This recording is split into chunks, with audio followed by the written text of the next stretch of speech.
नमस्कार। मैं हूं एलन त्रिपाठी। अमेरिका और ईरान में जो युद्ध चल रहा है उसके चलते विश्व में ऊर्जा का एक गंभीर संकट खड़ा हो गया है। इस संकट से भारत को बचाने के लिए प्रधानमंत्री नरेंद्र मोदी ने देशवासियों से पेट्रोल और डीजल की खपत कम करने का आह्वान किया है। परिवार के मुखिया के नाते उनका यह आह्वान अपने आप में ठीक है। यह अलग बात है कि उत्तर प्रदेश, दिल्ली, मध्य प्रदेश, बिहार जैसे राज्यों में इस आह्वान के अमल के नाम पर जमकर नाटक हो रहा है। खासकर अगर उत्तर प्रदेश की बात करें तो यहाँ पर मुख्यमंत्री योगी आदित्यनाथ ने अपने काफिले में जो उनके साथ गाड़ी वाहन चलते हैं उसमें 50% की कटौती करने की घोषणा की है।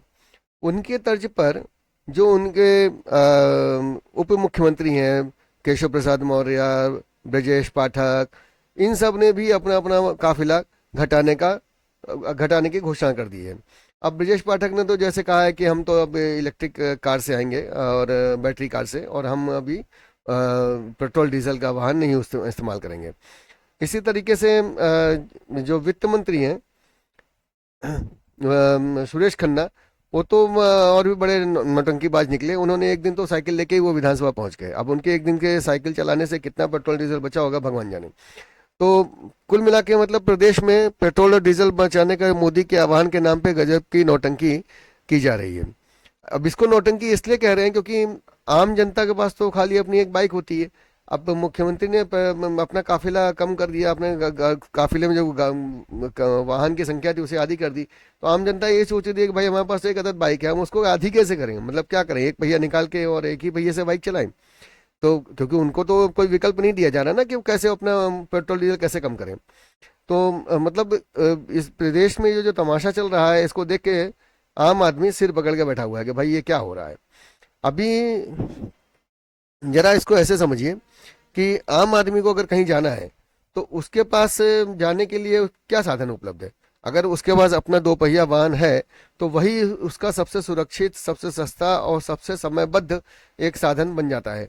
क्योंकि प्रदेश में ग्रामीण इलाकों को छोड़ दीजिए, शहरों में भी जो सार्वजनिक परिवहन जिसको कहते हैं, लोकल ट्रांसपोर्ट, उसके नाम पर सरकार ने कुछ भी उपलब्ध नहीं कराया है। कहने को सिटी बसें चल रही हैं, पर सिटी बसें किस तरह चल रही हैं अभी हम आपको उसके आगे उसकी दिशा बताएंगे।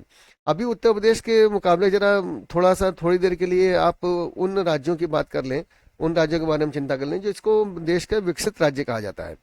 जैसे गुजरात हो गया, महाराष्ट्र हो गया, तमिलनाडु हो गया। तो इन राज्यों में क्या स्थिति है, इन राज्यों में जो सार्वजनिक परिवहन है इसके ऊपर बहुत जमाने से जोर दिया जाता रहा है।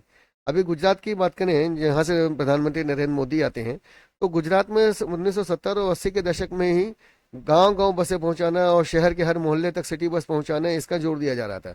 और आज की तारीख में तो यह सुविधा वहां पर बहुत ही जबरदस्त ढंग से अपना पैर जमा चुकी है और लोगों की पसंद की भी बन चुकी है। अब जैसे आप ये बस स्टॉप के फोटो आप इसको देख सकते हैं। यहाँ पे बकायदा रूट नंबर लिखा हुआ है। ये गुजरात के किसी बस स्टॉप के फोटो है, रूट नंबर लिखा हुआ है कि किस रूट की बसें इस बस स्टॉप के पास आएंगी, और अंदर टाइम टेबल लिखा हुआ है कि कितने बजे कौन कौन कितने कितने बजे बस मिलेगी। अभी अगर इसके इसकी तुलना उत्तर प्रदेश से करें तो यहाँ पे ऐसी कोई सुविधा ही आपको दिखाई नहीं देगी। उत्तर प्रदेश सार्वजनिक परिवहन के मामले में पहले से ही बहुत पिछड़ा रहा है, और यहाँ पर इस मामले में कोई भी कार्य ठीक से कामकाज नहीं हुआ है। प्रधानमंत्री नरेंद्र मोदी जब दिल्ली पहुंचे हैं तो उन्होंने सबसे पहला जो जोर दिया था वो सार्वजनिक परिवहन पे ही दिया था। उन्होंने देश के जो हाईवेज हैं उसको सुधारने का काम किया, नए हाईवेज बनाए, और रेलवे उनके पास थी तो उन्होंने रेलवे के पूरा ढांचा बदलने का प्रयास किया। आप थोड़ा सा जो पुरानी है उनसे पूछेंगे तो अगर आज की मेमो को देख के आप बिल्कुल ये अंदाजा नहीं लगा सकते कि पुराने जमाने की लोकल ट्रेन कैसे हुआ करती थी। आज से 10 साल पहले की जो लोकल ट्रेन थी उनकी स्थिति ये थी कि 1 घंटे का सफर अगर 4 घंटे 5 घंटे में भी पूरा हो जाए तो लोग धन्यवाद बोलते थे। लोकल ट्रेन में चलता कौन था?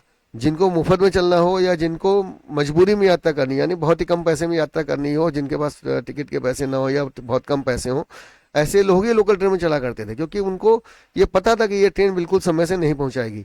या ऐसे इलाके से लोग चढ़ा करते थे जहां पर पब्लिक ट्रांसपोर्ट के नाम पे कुछ भी और उपलब्ध नहीं था, खाली लोकल ट्रेन ही एकमात्र सहारा थी। अभी 2006 में छपे एक समाचार की माने तो अयोध्या से प्रयागराज आने के लिए जो पैसेंजर ट्रेन चला करती थी उसको 12 से 14 घंटे लग रहे थे, यानी बैलगाड़ी से भी कम रफ्तार में वो ट्रेनें चल रही थी। इन ट्रेनों की खासियत ये थी कि रात होते ही जब ट्रेन खड़ी होती थी तो खड़ी होते ही डिब्बे में से लाइट गायब हो जाती थी, धीमे धीमे डिम होते होते पूरी लाइट गायब हो जाती थी। आज की सुविधाजनक मेमो देख के उस जमाने के लोकल ट्रेन का बिल्कुल अंदाजा नहीं लगाया जा सकता है।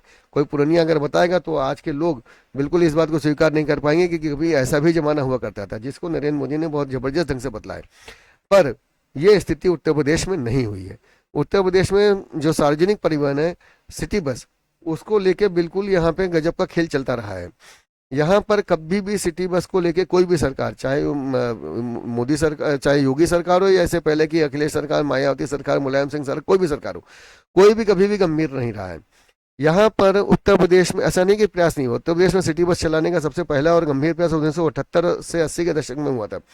उस समय बहुत से शहरों में सिटी बसें चलाई गई थी, पर वो सिटी बसें साल 2 साल भी सर्वाइव नहीं कर पाई, क्योंकि बहुत जगहों पर ऐसा हुआ कि जो स्टूडेंट थे वो फ्री में यात्रा करना चाह रहे थे, यूनिवर्सिटी जाने के लिए फ्री में कोई टिकट नहीं ले रहा था, कहीं वकील कचहरी जाने के लिए फ्री में यात्रा कर रहे थे।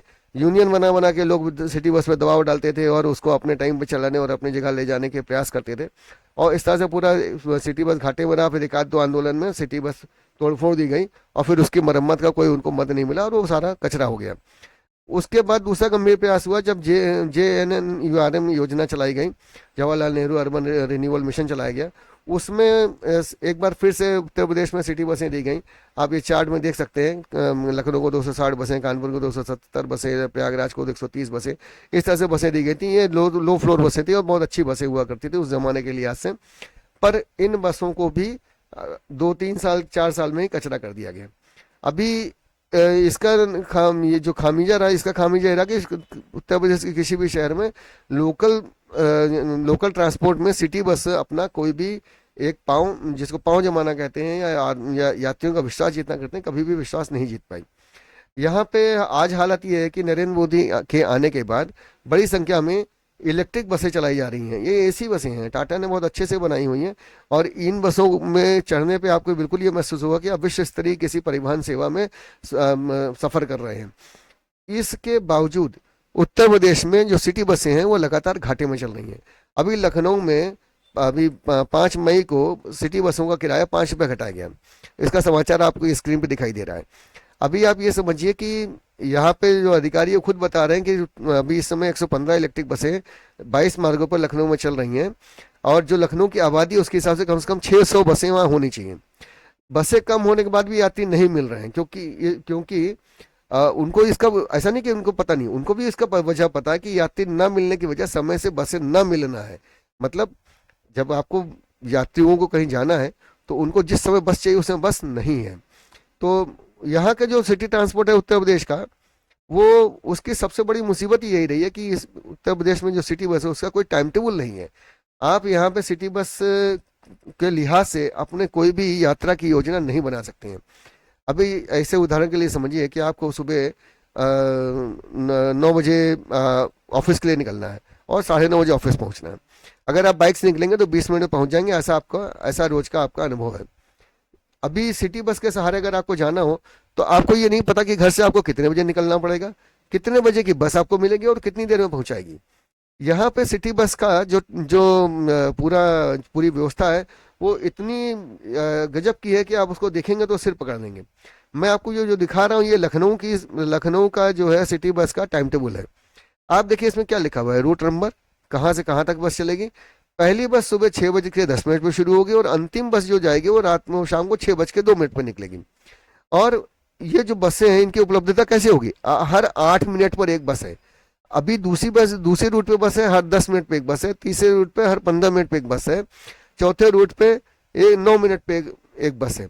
अभी ये जो 10 मिनट, 8 मिनट, 9 मिनट लिखा हुआ है, इसके हिसाब से क्या आप ये बता सकते हैं कि आपको 9:30 बजे ऑफिस पहुंचने के लिए कितने बजे बस मिलेगी और आप कितनी देर में पहुंच जाएंगे? कोई नहीं बता सकता है, क्योंकि उसका 8 मिनट कब से शुरू हो रहा है ये खाली जो ड्राइवर कंडक्टर है वही जान रहा होगा, या उसके पीछे की बस जो उसको फॉलो कर रही है और उसको धक्का मारे कि तुम आगे चलो भाई, तुम मेरा टाइम हो गया है, उसको शायद कुछ पता हो कि भैया ये कितने बजे चलेगी। बाकी किसी को भी पता ही नहीं है कि आपको 9:30 बजे ऑफिस पहुंचने के लिए अपने घर से कितने बजे निकलना होगा, और टर्मिनल पे यानी जो बस स्टॉप है उस पे आपको कितने बजे बस मिलेगी और वो कितनी देर में पहुंचाएगी। इसके मुकाबले अगर आप दूसरे जो विकसित राज्य हैं उनका टाइम टेबल देखेंगे तो आपको लगेगा कि यार ये कोई बात है।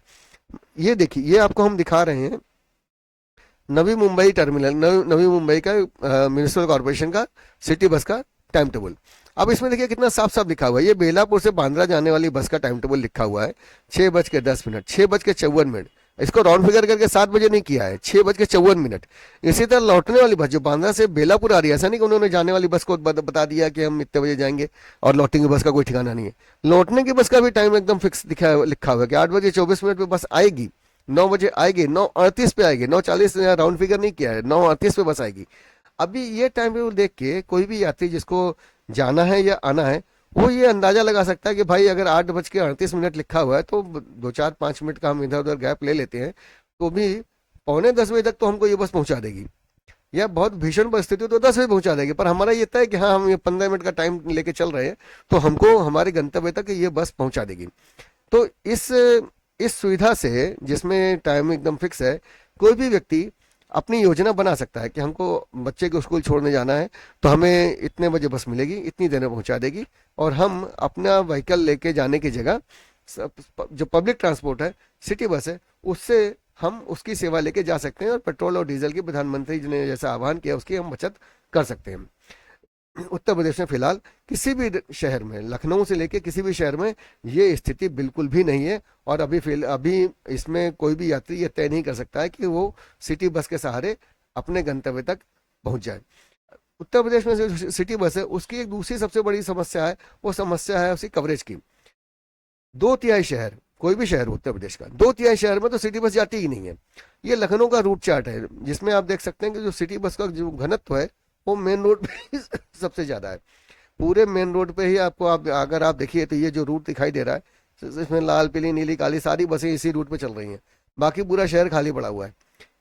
अभी यहाँ पर ऐसा कोई कंसेप्ट ही नहीं बना जैसे गुजरात और महाराष्ट्र वगैरह में 80 के दशक में बन गया था कि हर मोहल्ले में सिटी बस आनी जानी है, और हर मोहल्ले से उसको उसके कार्यालय, जो पब्लिक के जो भीड़ भाड़ वाले इलाके हैं, जिसको जो मार्केट प्लेस है, ऑफिस प्लेस है, हॉस्पिटल प्लेस है, स्कूल है, तो वहां जाने के लिए उसको साधन सुविधा उसके टाइम पे मिल जाएगी। हर मोहल्ले से कम आपको ये सर्विस मिलेगी। कहीं पे अगर यात्री कम निकल रहे हैं तो घंटे भर में एक सेवा मिलेगी, और यात्री ज्यादा निकल रहे हैं तो 5 मिनट 10 मिनट में एक सेवा मिलेगी। ये स्थिति उत्तर प्रदेश के किसी भी शहर में नहीं है, राजधानी लखनऊ तक में नहीं है। तो आप लखनऊ में अगर आप किसी भी मोहल्ले में रह रहे हैं तो आपको ये बिल्कुल पता नहीं है कि हमारे मोहल्ले से हमको सिटी बस मिल जाएगी और हमें हमारे समय पे हम हमारे गंतव्य तक पहुंचा देगी। तो इसके लिए यहाँ पे क्या सहारा बनता है फिर अंत में? आप तो फिर ले दे के अपने 2 पहिया वाहन पे ही निर्भर रह जाते हैं, और कोई तरीका आपके पास बचता ही नहीं है जिसका आप इस्तेमाल कर सकें। आपको कचहरी जाना है, आपको हाई कोर्ट जाना है, आपको अस्पताल जाना है, कहीं भी जाना है, तो आप क्या कर सकते हैं? आपके पास कोई रास्ता ही नहीं बच रहा है। आपको ले देके जो आपके पास रास्ता बच रहा है वो रास्ता ये बच रहा है कि आप अपना 2 पहिया वाहन निकालिए और उसके सहारे जाइए। तो यहाँ पे मजबूरी, 2 पहिया वाहन निकालना मजबूरी बन गई है। अब इस मजबूरी को थोड़ा इससे भी अंदाज लगा सकते हैं कि आप किसी भी चौराहे पर जहाँ जाम लगा हुआ आप देखिए तो आपको वहाँ पे जो टू व्हीलर दिखाई देंगे वो मैक्सिमम उसमें एक ही सवारी, यानी खाली ड्राइवर उसमें चला रहा होगा। तो ये खाली घूमने निकले हुए लोग नहीं है, ये किसी काम से जा रहे हैं और इनको मजबूरी में अपने 2 पहिया वाहन लेके निकलना पड़ रहा है, क्योंकि इनको इनके गंतव्य तक पहुंचाने के लिए सार्वजनिक परिवहन व्यवस्था नहीं उपलब्ध है। तो इसके चलते इनको निकलना पड़ रहा है। और ये जो जाम में फंसे हैं तो खैर जाम में तो उन्होंने एक्स्ट्रा ही पेट्रोल खर्च करवा रहे हैं, जो वैसे जो खर्च होता है उससे ज़्यादा ही खर्च करवा रहे हैं। तो ये स्थिति यहाँ पर है। तो यहाँ पे सिटी बस पूरी तरह से एक दिखावा बनी हुई है, और इस दिखावे का इस दिखावे को मतलब जो हाँ दिखाने भर की जो सेवा है उसको लेके यहाँ पे नेता लोग बहुत मस्त मशगूल है, और जनता से भी अपेक्षा कर रहे हैं कि वो पेट्रोल डीजल बचाए, जैसे कि उन्होंने वो वाहन के काफिले कम कर दिए। उत्तर प्रदेश की स्थिति में पेट्रोल डीजल की खपत और भी गंभीर मामला इसलिए भी बन जाता है क्योंकि उत्तर प्रदेश देश में नंबर 1 पर है। पेट्रोल डीजल की खपत के मामले में उत्तर प्रदेश देश में नंबर 1 है। आप जरा इस फिगर को देखिए, देश में जो पेट्रोल डीजल कुल खपत होती है उसका 12.1% अकेले उत्तर प्रदेश में खपत होती है। तो इस हिसाब से आप अंदाजा लगा सकते हैं कि विदेशी मुद्रा भंडार में सबसे बड़ी सेंध कौन सा राज्य लगा रहा है। न औद्योगिक राज्य गुजरात लगा रहा है, न औद्योगिक राज्य महाराष्ट्र लगा रहा है। सबसे ज्यादा अगर कोई सेंध हमारी विदेशी मुद्रा भंडार में पेट्रोल डीजल की खपत के नाम पे कर रहा है तो वह उत्तर प्रदेश है। इसके बाद भी यहाँ के मुख्यमंत्री, यहाँ के मंत्री, यहाँ के नेता वो गंभीर नहीं है। वो प्रधानमंत्री की अपील पर जो एक्शन है उसके नाम पर सिर्फ नौटंकी दिखा रहे हैं। तो इस नौटंकी में आम जनता बुरी तरह से कंफ्यूज है और निराश भी है। वो समझ नहीं पा रही कि उसे क्या करना चाहिए। भैया हमारे पास तो एक अदद यही मोटरसाइकिल बा, बोला तो एक पहिया निकाल दी और एक के पहिया से गाड़ी चला ली। तो गाड़ी एक पहिया से कैसे चलेगी? घसीट के लिए चलेंगे तो पेट्रोल डीजल खर्चित नहीं होगा। तो कुल मिला के यहाँ के जो हालात है उत्तर प्रदेश में, ये इस सारी उल्टी गंगा जो बह रही है फिलहाल अभी यही है। अभी हो सकता है कि आप लोग इस वीडियो को शेयर करें और